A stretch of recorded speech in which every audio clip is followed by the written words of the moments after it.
What's going on, everyone? It's Alex here from Aleks Physio. So today I'm going to be going over 5 exercises that you can do to help with frozen shoulder symptom management.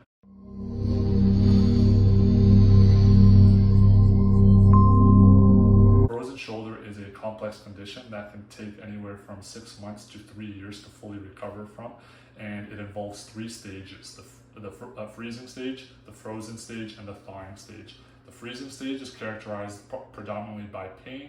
The frozen stage is characterized predominantly by stiffness and decrease in range of motion. The thawing stage is when you slowly start to regain some of your range of motion. Note that exercise and manual therapy is just one of the components of the overall treatment. Sometimes there's just not a whole lot that can be done, and sometimes these exercises may not help as much either. But it's just a combination of time, education, reassurance, and some just general movement and pain control that will ultimately help with the course of recovery, but know that it is a long recovery, unfortunately. We don't know why frozen shoulder happens. Most of the times it just comes on insidiously, so without reason, but we do know there are people that are more predisposed with it, such as primarily females in their 40s or 50s, history of diabetes, and actually a history of thyroid conditions may be more susceptible to having frozen shoulder, and sometimes a previous trauma as well can precipitate frozen shoulder. So the first exercise we're going to do is active assisted range of motion for external rotation. So frozen shoulder follows a capsular pattern of restriction, which basically means there are 3 movements that are limited most. External rotation is the most limited, so when you're rotating your arms outwards. Then it's abduction, bringing your arms out to the side and lifting, and then it's internal rotation. So we're going to work on some movements that help to hopefully try to maintain and improve some of that and help the shoulder move a little bit better. So external rotation, you're going to use, I have this broomstick, and I'm using my opposite hand, so in this case my unaffected hand if my right was affected, and I'm helping the right shoulder rotate. So by using my left hand, I am using the stick to help rotate my shoulder out to the side. I'm just trying to work on that range of motion, getting a little bit of assistance. Keep your elbow at 90 degrees and arms at your side and wrist neutral and palms up on the affected side.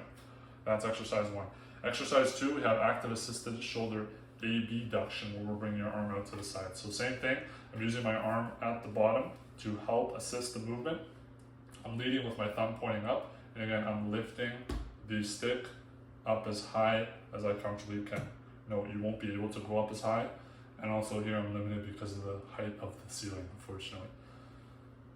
Alternatively, I would just do it in sitting if I could get a little bit further. But again, I'm using that left hand to help lift my right arm up, and I'm lifting my arm out to the side. That's exercise 2. Third exercise we're going to do is active assisted range of motion for flexion. So now we're going to be trying to lift our arm straight overhead. So left hand again is at the bottom, and we're using that left arm to help lift the right arm with the stick. If you don't have a broomstick, you can alternatively just use your arm to help as well. I find sometimes the broomstick just gives you a little bit more feedback and you have some support to help you with the lifting. But that would be exercise 3, active assisted range of motion for flexion. Exercise number 4, we're going to be doing a pendulum exercise. So the way this is going to work is we're going to start in a split stance position, so one foot in front of the other.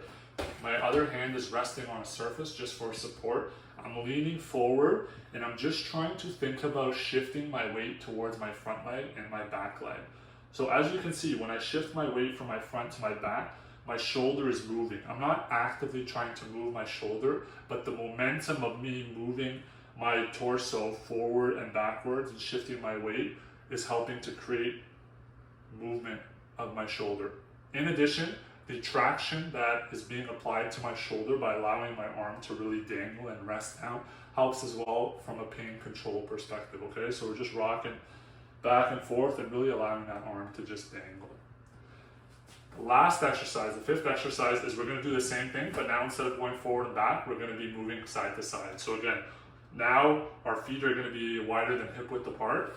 Hand is still resting the other hand for some support. And now I'm just shifting my weight from my left to my right leg. And again, that shifting of the weight is now moving the shoulder side to side without me actually moving my shoulder side to side. So allow your shoulder to really relax and then just shift side to side. So very low level intensity movement, but meant primarily from a pain control perspective. So there you have it. We went over 5 exercises that you can do to help with symptom management for frozen shoulder. We went over active assisted range of motion for flexion, abduction, external rotation, and then we went over side to side pendulums and forward and back pendulums. Know that the frozen shoulder recovery will be quite lengthy, but it's important that you see a physiotherapist or a healthcare provider that works with patients with frozen shoulder to help you with the journey and helps to guide you along. Let me know if you found benefit from this video and how these exercises went. And let me know if you're struggling with frozen shoulder and what you have found that has worked and maybe what hasn't. And leave them down below in the comments section. Until then, we'll see you in the next video and consider subscribing if you found this informative. Thanks for watching and take care.